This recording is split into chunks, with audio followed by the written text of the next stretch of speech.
बिस्मिल्लाहिर्रहमानिर्रहीम। अस्सलाम वालेकुम। आज है हमारा पहला इंट्रोडक्टरी लेक्चर,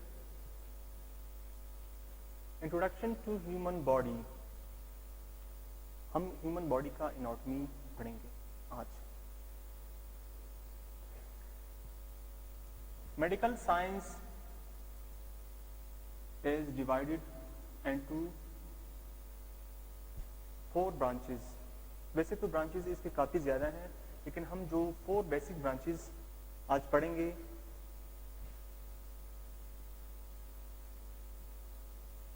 वो है, first branch is anatomy,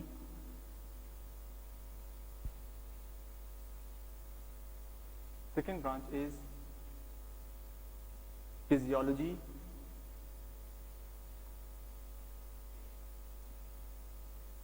third branch is pathology, और fourth branch is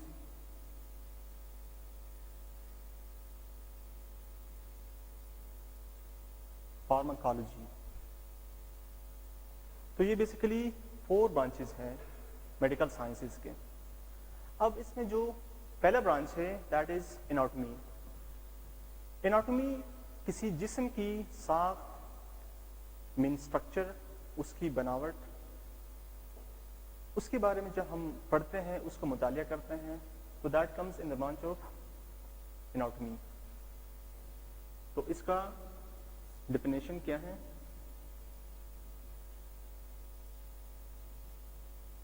किसी जानदार की जिस्म की साख और बनावट का मुतालिया किया जाता है। साख से मुराद है स्ट्रक्चर। फिजियोलॉजी, अब हम जब उस स्ट्रक्चर के फंक्शन पढ़ते हैं, उस स्ट्रक्चर का फेल पढ़ते हैं कि वो स्ट्रक्चर किस तरह से काम करता है, तो ये हम पढ़ते हैं ब्रांच इन फिजियोलॉजी। किसी जानदार के आज़ा के अफ़आल का मुतालिया किया जाता है और हर उज़्व का तरीक़ेकार और कारकर्दगी भी पढ़ते हैं। Next branch is pathology. Pathology किसी भी ऑर्गन के अंदर या किसी भी बॉडी के किसी भी हिस्से के अंदर जब कोई डिजीज या इलनेस आ जाती है, जिससे उस बॉडी का जो नॉर्मल फंक्शन होता है वो डिस्टर्ब हो जाता है, बॉडी उस तरह से नॉर्मल फंक्शन नहीं करता, तो हम पढ़ते हैं ब्रांच ऑफ पैथोलॉजी में। तो इसका डेफिनेशन क्या हुआ? किसी जानदार के जिस्म के अमराज का मुतालिया किया जाता है और हर मर्द किसी उज़्व का नॉर्मल फंक्शन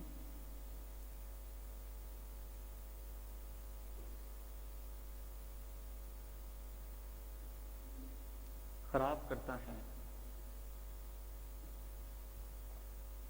उसके बाद है fourth branch that is pharmacology. Pharmacology में हम किसी भी डिजीज या किसी भी इलनेस के मेडिसिन का मुतालिया करते हैं। कि हर डिजीज, हर इलनेस के लिए स्पेसिफिक मेडिसिन यूज किए जाते हैं, उसको हम ब्रांच ऑफ फार्माकोलॉजी के अंदर पढ़ते हैं। अद्वियात यानी मेडिसिन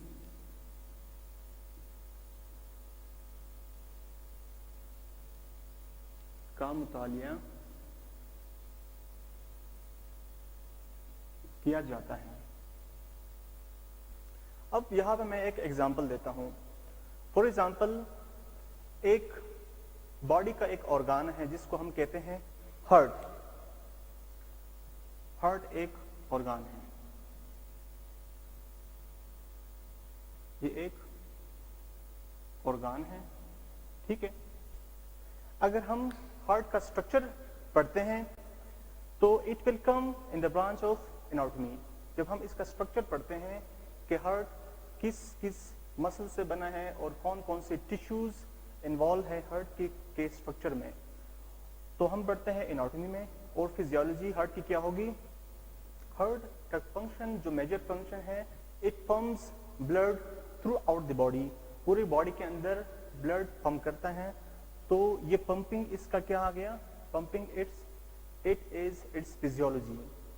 थर्ड है, अगर हार्ट के फंक्शन, नॉर्मल फंक्शन में कोई मसला आ जाता है, ठीक है, कोई एबनॉर्मेलिटी आ जाती है, तो हार्ट के जो नॉर्मल फंक्शन है वो डिस्टर्ब हो जाते हैं।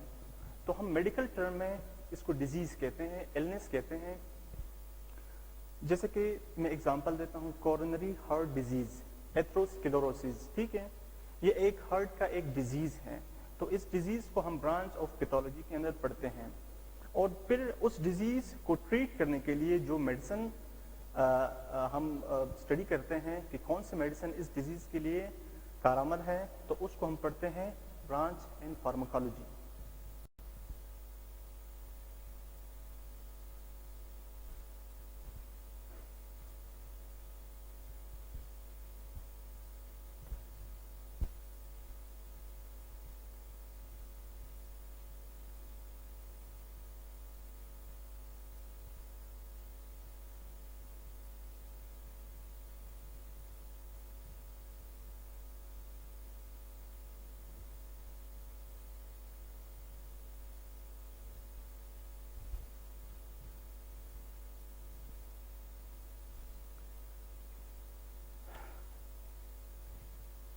अब है ह्यूमन बॉडी का कंपोजिशन। ह्यूमन की जो बॉडी है वो किस चीज से बनी है? थोड़ा सा मैं कंसेप्ट देता हूं। Human body composition.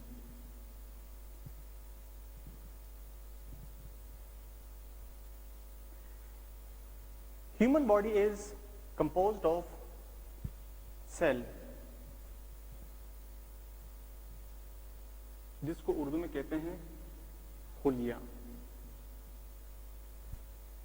अब खुलिया क्या है, सेल क्या है? इससे जितने भी जानदार हैं, चाहे वो एनिमल है, चाहे वो प्लांट है, चाहे वो ह्यूमन बॉडी है, वो सारे के सारे सेल से मिलके बने हैं। और human body is made of trillions of cells. हमारा जो जिस्म है वो ट्रिलियन ऑफ सेल से मिलके बना है। तो लेट्स डिफाइन द सेल।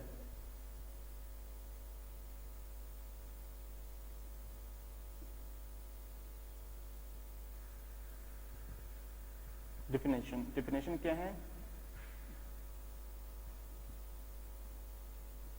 कि जानदार कि जिस्म की साख से मुराद है structure,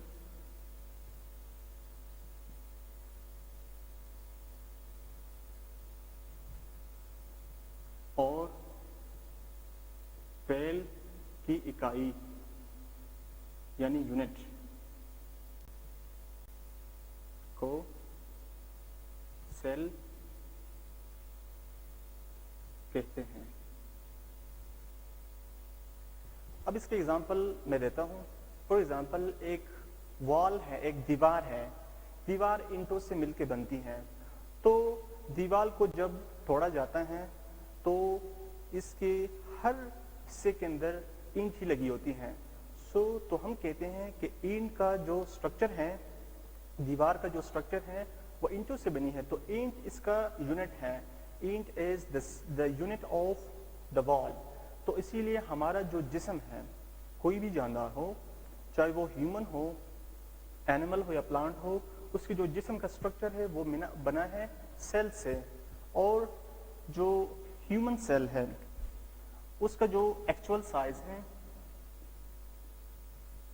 human cell size, human cell का जो साइज है वो 1/100 इंच से लेकर 1/5000 इंच तक होता है। अब 1/100 से 1/5000, इसका मतलब ये है कि अगर 1 इंच का 100 हिस्से किए जाएं तो जो सवा हिस्सा है, इंच का जो सवा हिस्सा है, उससे लेकर इंच के जो 5000वीं हिस्से तक इसकी साइज होती है। तो इसका मतलब ये है कि साइज के अंदर भी वेरिएशंस हैं, साइज भी एक जैसे नहीं होते सेल के। कोई सेल छोटा होता है, कोई मीडियम होता है, कोई उससे बहुत बड़ा साइज होता है, तो साइज भी डिफरेंट है सेल के। और दूसरा जो इसकी शेप्स है, अशकाल है, वो भी मुख्तलिफ होते हैं। सेल, हर सेल की शक्ल एक जैसी नहीं होती। तो सेल के अशकाल भी मुख्तलिफ होते हैं। अब सेल को देखने के लिए माइक्रोस्कोप की जरूरत होती है, क्योंकि इसको आम आंख से नहीं देखा जा सकता। It can be seen only by microscope. Cell को देखने के लिए माइक्रोस्कोप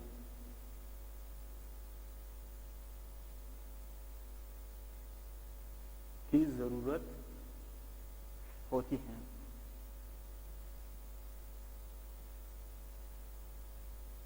ठीक है, अब थोड़ा सा मैं बताता हूं सेल का स्ट्रक्चर।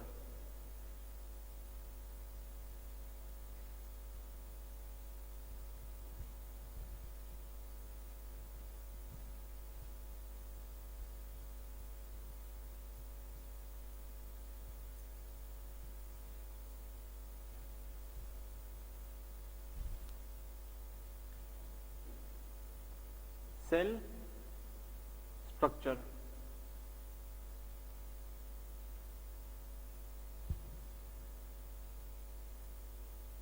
सेल की साख्त। अब जो सेल होता है it is basically divided into 3 parts. इसके 3 हिस्से होते हैं।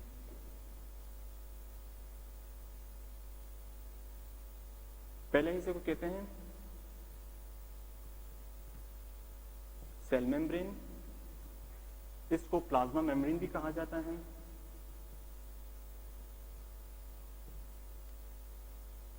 ठीक है, दूसरा हिस्सा है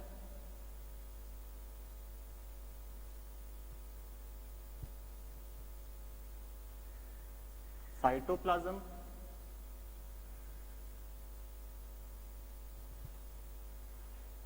तीसरा हिस्सा है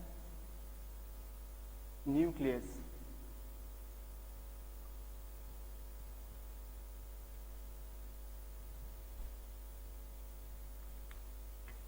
मैं इंग्लिश में भी लिखता हूं, सेल मेम्ब्रेन,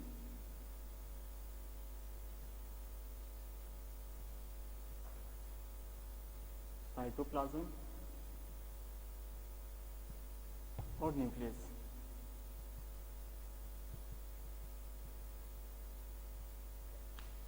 अब सेल मेम्ब्रेन का एक स्ट्रक्चर है, सेल मेम्ब्रेन सेल का। अब इसका फिजियोलॉजी क्या है, इसका फंक्शन क्या है? सेल मेम्ब्रेन का फंक्शन ये है कि ये कुछ केमिकल्स को अंदर आने देती हैं और कुछ केमिकल्स को अंदर आने नहीं देती।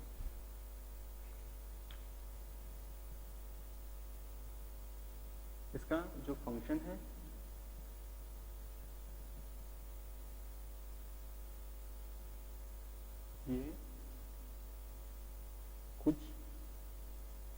कीमियाई मादे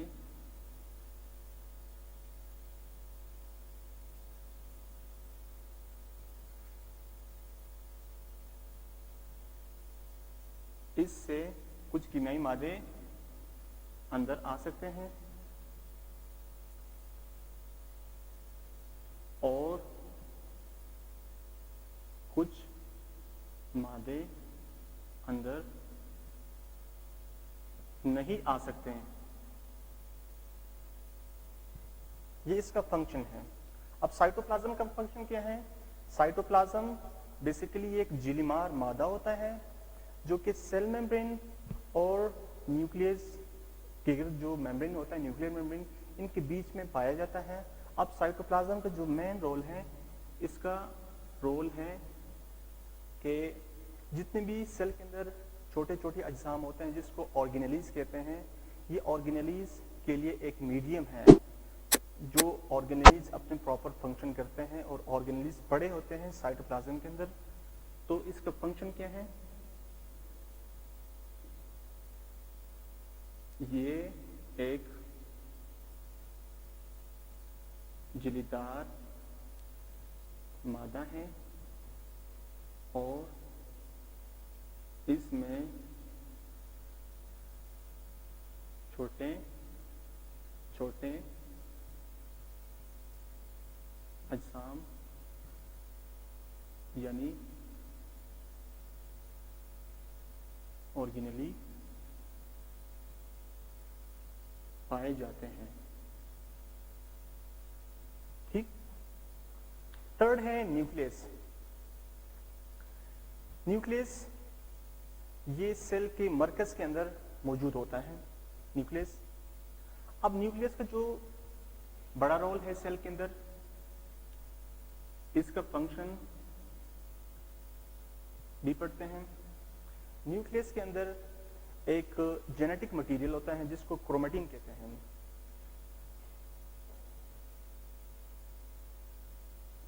इसके अंदर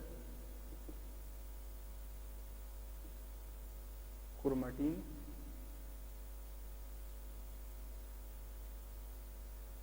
पाया जाता है जो कि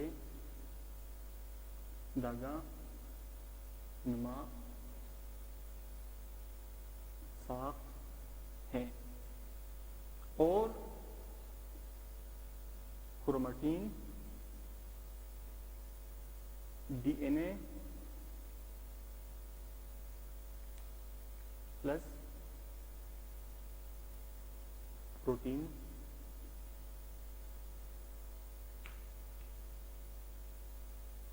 से मिलके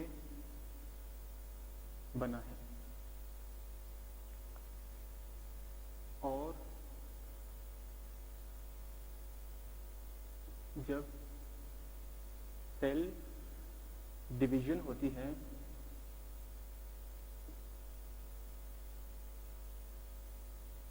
तो इससे क्रोमोसोम्स बनते हैं।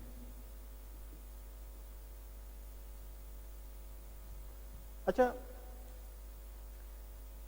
क्रोमेटिन मटेरियल जो होता है ये न्यूक्लियस के अंदर मौजूद होता है। अब जब सेल डिवाइड नहीं होता, सेल डिवीजन से पहले जेनेटिक मटेरियल क्रोमेटिन की फॉर्म होता है। ये एक दागानुमा स्ट्रक्चर है, बिल्कुल दागों से मिलके बना है और डीएनए प्रोटीन से क्रोमेटिन बना है। जब सेल के अंदर डिवीजन होती है, डिवीजन माइटोसिस और मियोसिस प्रोसेस सेल के अंदर होता है, that is a major cell division process.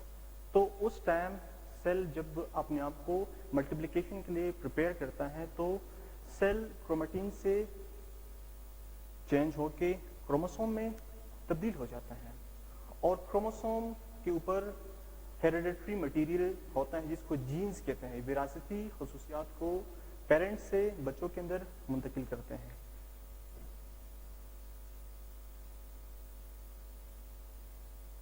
Chromosomes के ऊपर जीन्स होते हैं और ये विरासती खसूसियात मुंतकिल करते हैं वालिदैन से बच्चों में। ठीक है, अब मैं एक सिंपल सा डायग्राम बनाता हूं। उस डायग्राम के अंदर सेल मेम्ब्रेन, साइटोप्लाज्म और न्यूक्लियस का स्ट्रक्चर बताता हूं कि ताकि आप लोगों को इजीली समझ में आ जाए।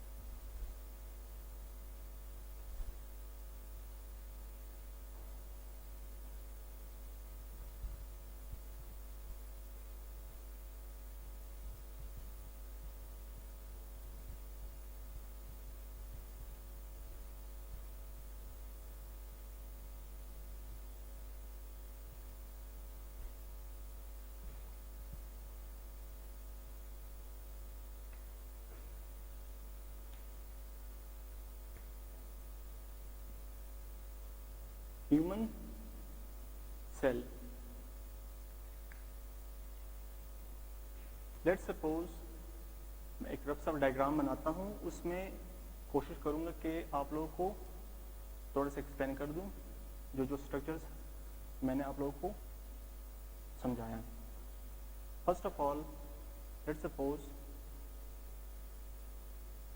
दिस इज द स्ट्रक्चर जिसको हम कहते हैं न्यूक्लियस।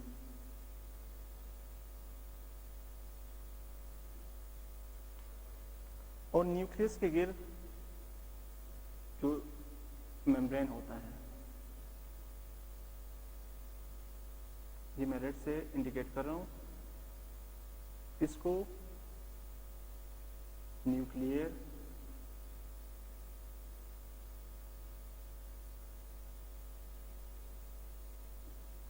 मेम्ब्रेन कहते हैं। और न्यूक्लियस के अंदर जेनेटिक मटेरियल होता है जिसको क्रोमेटिन कहते हैं।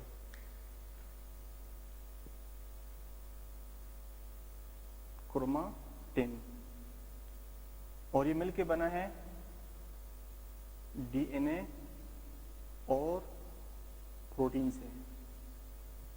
इसमें जो प्रोटीन इन्वॉल्व है उस प्रोटीन को हिस्टोन प्रोटीन कहा जाता है। हिस्टोन उस प्रोटीन का नाम है। डीएनए बेसिकली मैं ज़रा डिटेल में नहीं जाता क्योंकि हम मेन टॉपिक से हट जाएंगे। डीएनए जो एब्रिविएशन है डीऑक्सी राइबो न्यूक्लिक एसिड,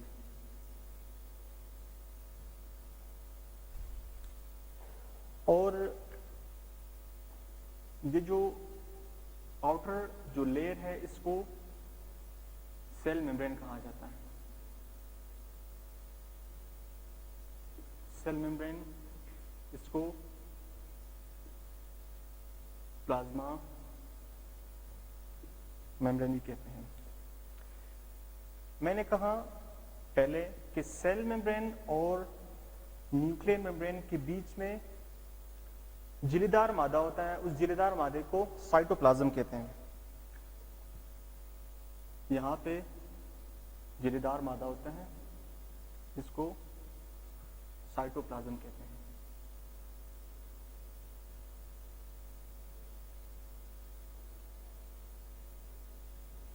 ठीक है, अब इस साइटोप्लाज्म के अंदर छोटे छोटे अजसाम होते हैं जिसको ऑर्गेनेलीज कहा जाता है। लेट्स सपोज मैं दो ऑर्गेनेलीज थोड़ा सा आप लोगों को शो करता हूं। लेट्स सपोज ये एक ऑर्गेनेली है, गोल्जी बॉडीज।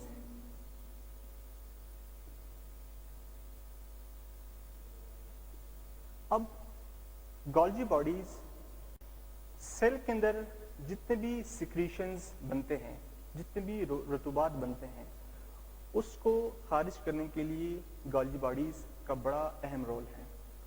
तो गोल्जी बॉडीज का जो मेन रोल है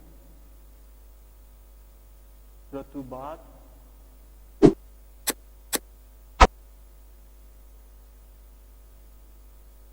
खारिज करते हैं। रतूबात से मुराद है सिक्रीशंस।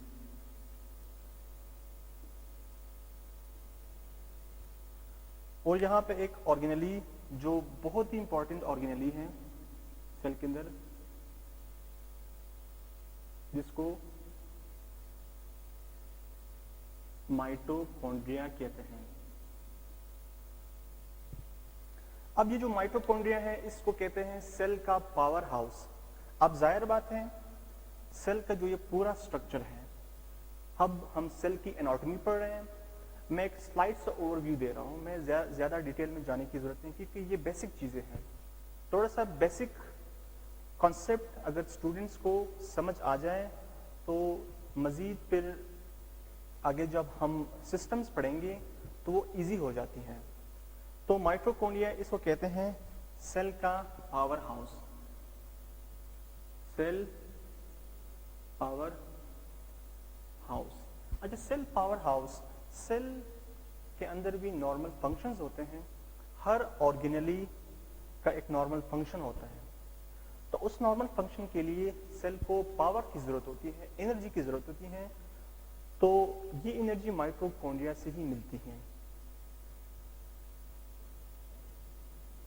सेल का पावर हाउस है ये, सेल के नॉर्मल अफआल मानी फंक्शंस के लिए एनर्जी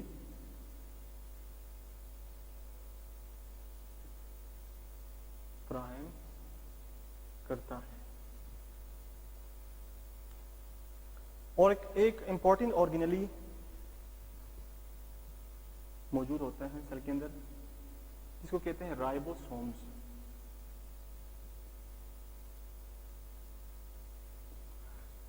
राइबोसोम्स छोटे छोटे दानेदार अजसाम होते हैं, सेल के अंदर मौजूद होते हैं।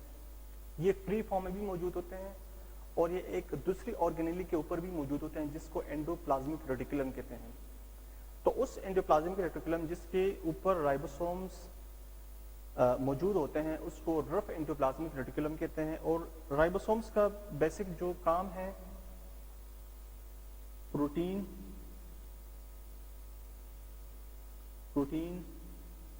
जमा करते हैं,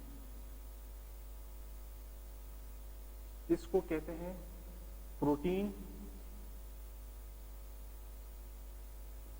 फैक्ट्री। प्रोटीन का जो कारखाना है वो है राइबोसोम्स। राइबोसोम्स प्रोटीन का फैक्ट्री कहा जाता है और ये प्रोटीन यहाँ पे जमा होते हैं। तो ये एक मैंने स्लाइड से ओवरव्यू दिया सेल का जो नॉर्मल स्ट्रक्चर है और नॉर्मल जो फंक्शन है।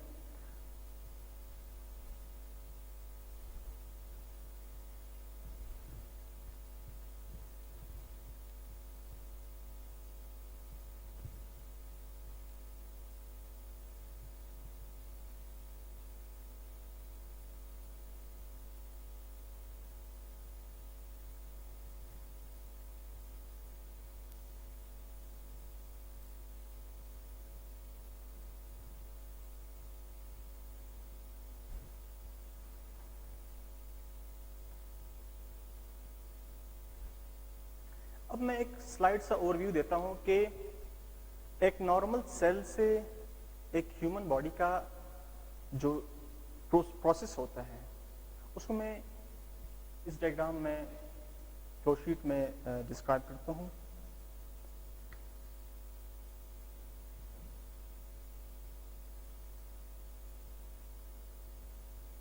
ह्यूमन बॉडी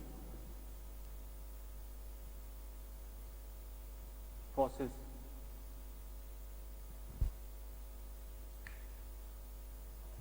अच्छा, जो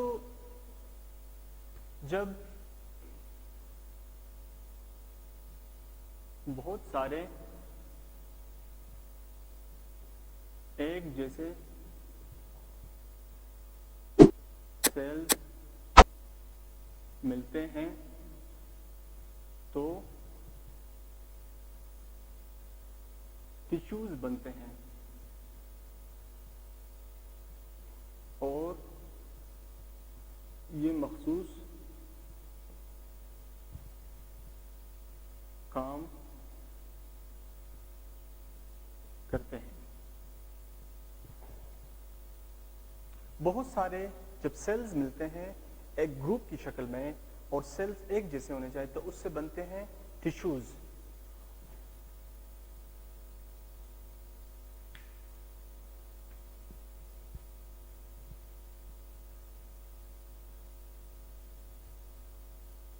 मुख्तलिफ किस्म के टिश्यूज जब मिलते हैं तो ऑर्गान यानी उज़्व बनाते हैं।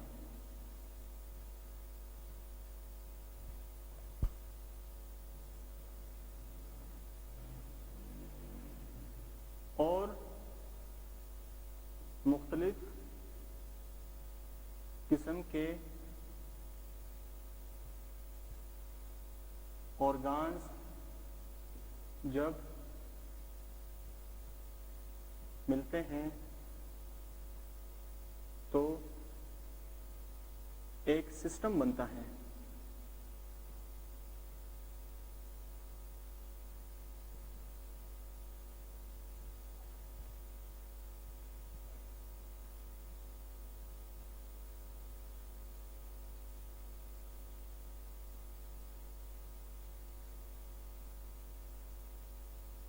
मुख्तलिफ किस्म के सिस्टम्स जब मिलते हैं तो एक मुकम्मल इंसानी जिस्म बनता है।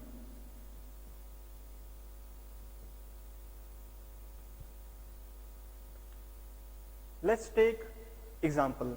अब हम एग्जाम्पल लेते हैं। फॉर एग्जाम्पल बहुत सारे जो मसल के सेल्स है या बून के अंदर जो सेल्स होते हैं वो जब एक जैसे सेल्स मिलते हैं तो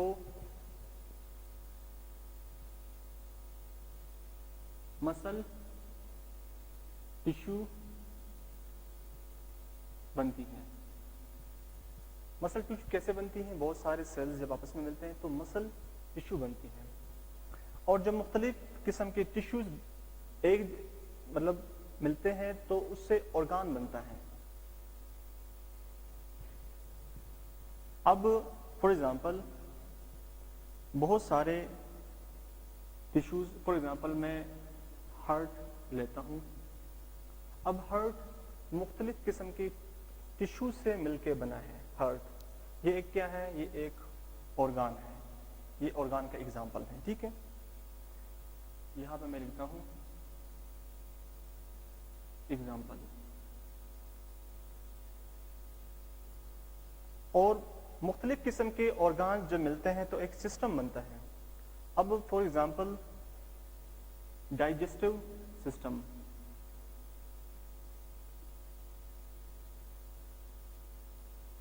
अब डाइजेस्टिव सिस्टम के अंदर कौन कौन से ऑर्गान्स शामिल हैं?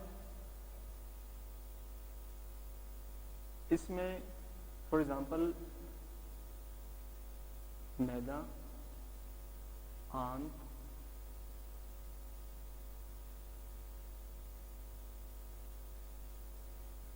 मुंह। पार्शियली डाइजेशन मुंह से भी स्टार्ट होती है।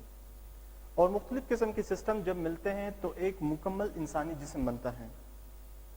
एक जिस्म के अंदर डिफरेंट सिस्टम्स होते हैं सच एज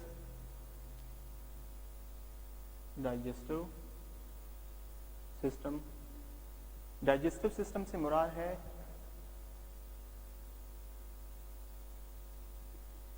निज़ाम इन्हिज़ाम, cardiovascular system,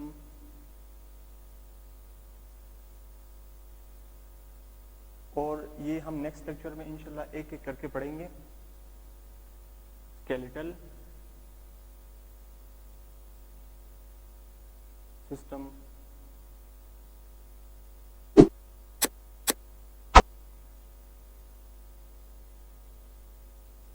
nervous system, काफी सिस्टम्स होते हैं।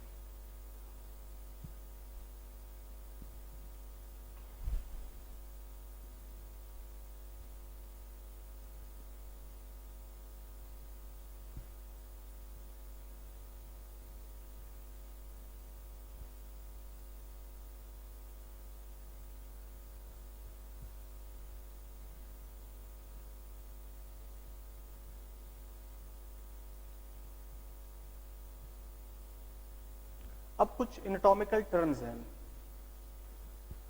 उसको मैं यहाँ पे एक एक करके लिखता हूँ। जब हम फर्दर हर सिस्टम का एनाटॉमी पढ़ेंगे, उसकी फिजियोलॉजी पढ़ेंगे, तो उस सिस्टम के अंदर जो टर्म्स, जो इस्लाहात यूज होते हैं, उस इस्लाहात को मैं यहाँ पे थोड़ा सा एक्सप्लेन करता हूँ, ताकि इजीली जब हम एक एक सिस्टम स्टेप वाइज पढ़ेंगे तो इजीली आप लोगों को समझ आ जाए।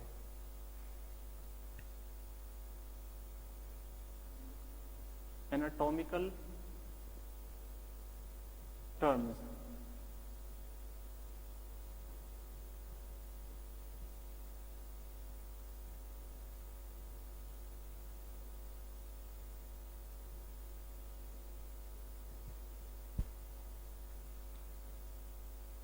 फर्स्ट टर्म है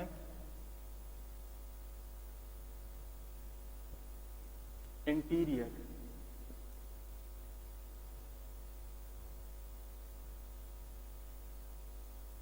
पहले मैं लिखता हूं, फिर बाद में इसको एक्सप्लेन करते हैं।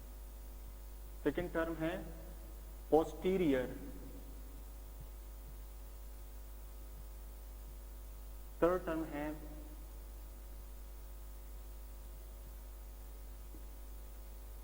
प्रॉक्सिमल। फोर्थ है डिस्टल।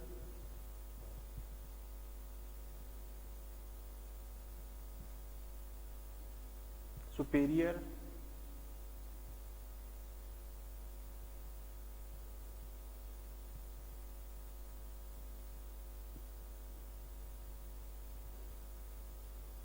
सिक्स्थ है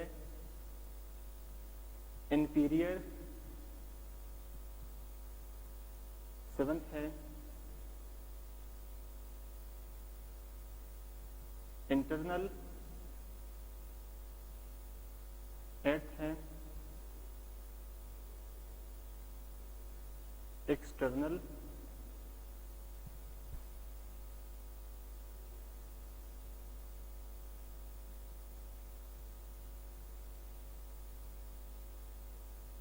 सेंट्रल। ठीक है,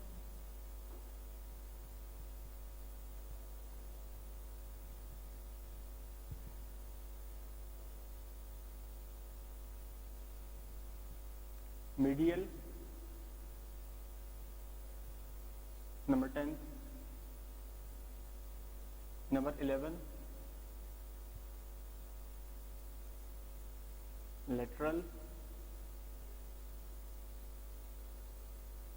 number 12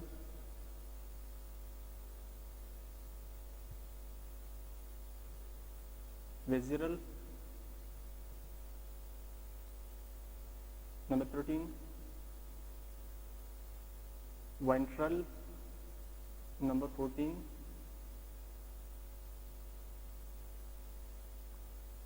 dorsal.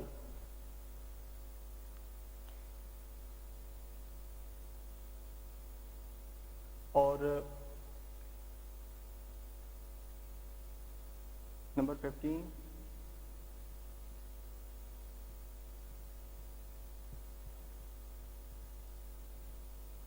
Anatomical position.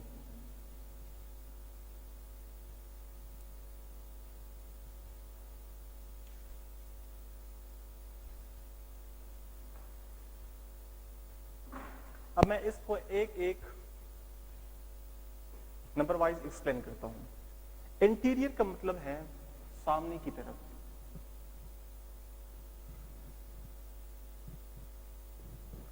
Posterior का मतलब है पुष्ट की तरफ। प्रॉक्सिमल का मतलब है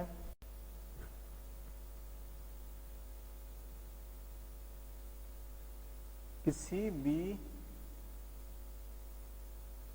मुतय्यन या मरकजी नुक्ता से करीबी जगह।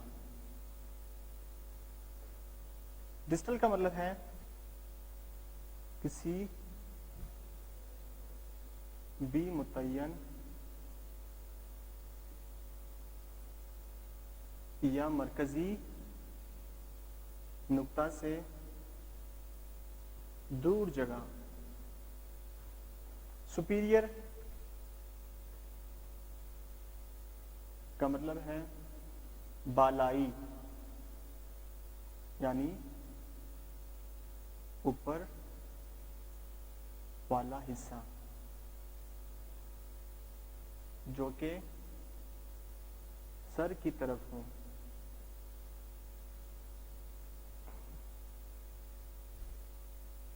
इंफीरियर का मतलब है ज़ेरे।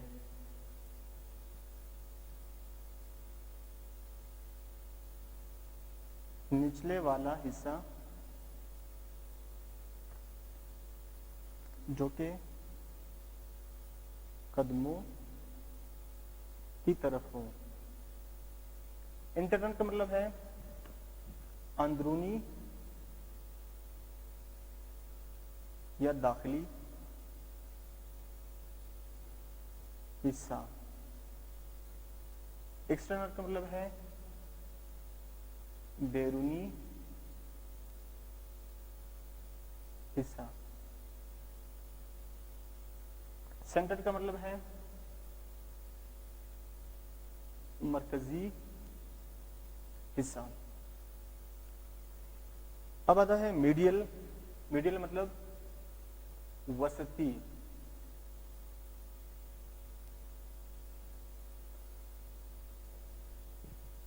यानी जिस्म के वस्त से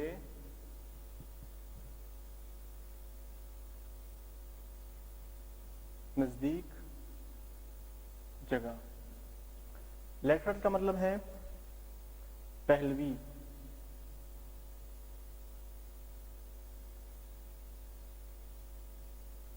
जिस्म के वस्ती सतह से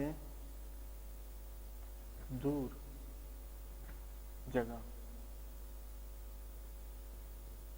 विज़रल का मतलब है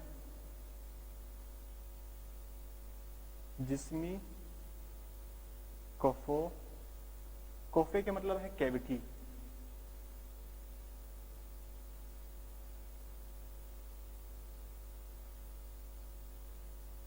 के अंदर पाए जाने वाले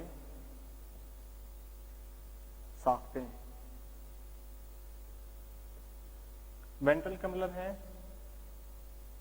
सामने वाला हिस्सा। डोर्सल का मतलब है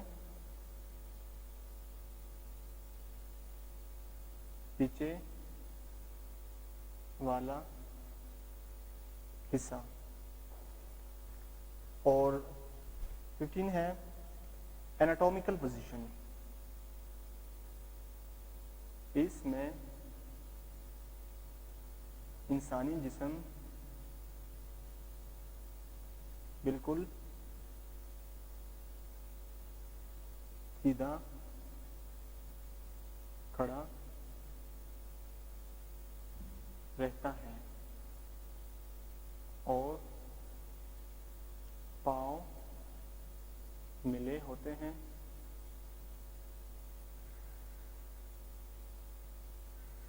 और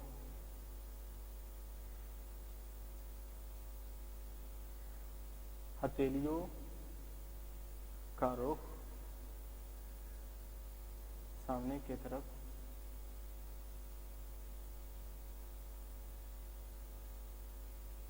होता है।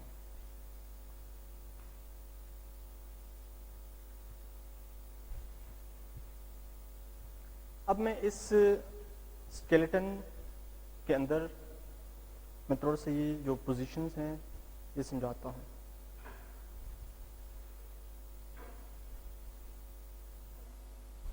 ये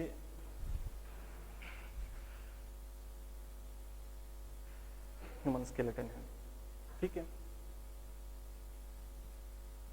अब पहला हमने पढ़ा इंटीरियर।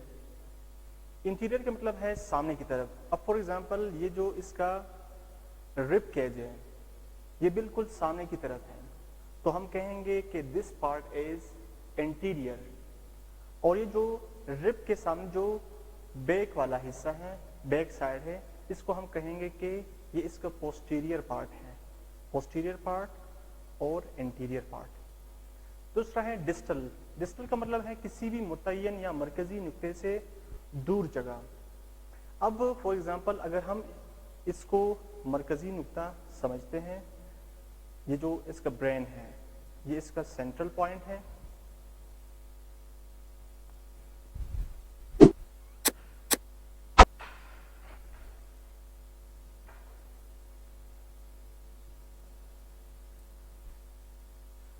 ये इसका सेंट्रल पॉइंट है। अब सेंट्रल पॉइंट से जितना कोई बॉडी का पार्ट नजदीक होता है उसको कहेंगे कि that is the distal proximal part.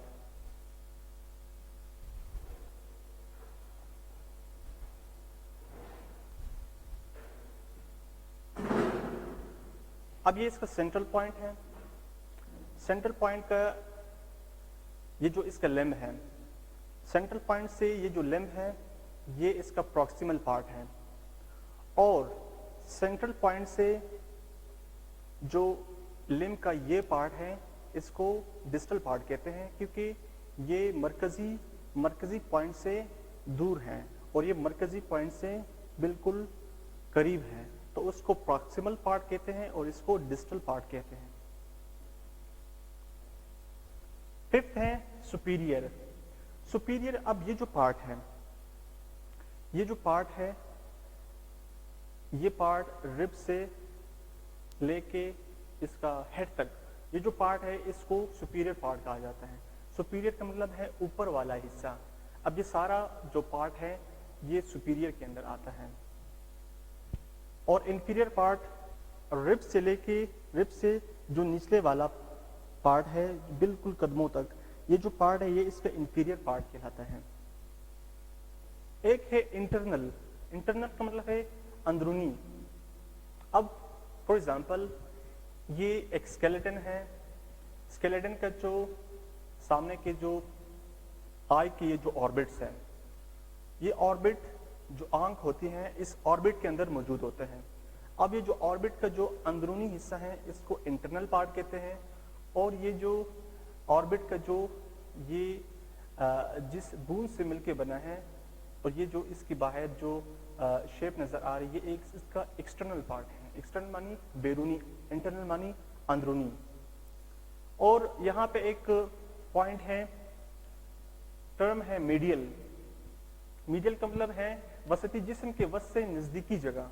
अब फॉर एग्जांपल ये अगर हम इसको वस्त यानी सेंट्रल पॉइंट समझ लें, तो ये सेंट्रल पॉइंट से जो